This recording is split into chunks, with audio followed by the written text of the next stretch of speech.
તો નર્મદાના બદામ અને વડિયા વિસ્તારની અંદર લોકોની સમસ્યાઓનું સમાધાન લાવવા માટે કાર્યક્રમનું આયોજન કરવામાં આવ્યું.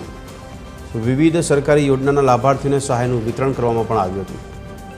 નર્મદા જિલ્લામાં બદામ અને વડિયા ખાતે આ કાર્યક્રમનું આયોજન, જેમાં રાજ્યમંત્રી પ્રવીણ માળીની ઉપસ્થિતિમાં જનકલ્યાણ શિબિર યોજાઈ. મંત્રીએ જણાવ્યું કે કેન્દ્ર સરકારના સફળ 12 વર્ષ પૂર્ણ થતાં આ શિબિરો દ્વારા સરકારી યોજનાઓના લાભો નાગરિકોના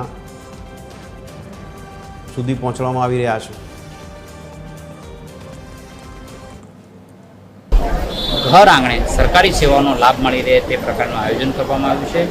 એમાં હું આજે બદામ અને વડિયા જઈ અને જનકલ્યાણ શિબિરની અંદર ભાગ પણ લીધો છે. ખૂબ લોકોની અંદર ખુશીનો માહોલ છે અને ખાસ કરીને જે વંચિતોના વિકાસ માટે નરેન્દ્રભાઈ જે વાત કરી છે કે તમારા આંગણે સરકાર આવે અને એના અનુસંધાને આ જનકલ્યાણ શિબિરનો લોકો ખૂબ સારી રીતે લાભ લઈ રહ્યા છે.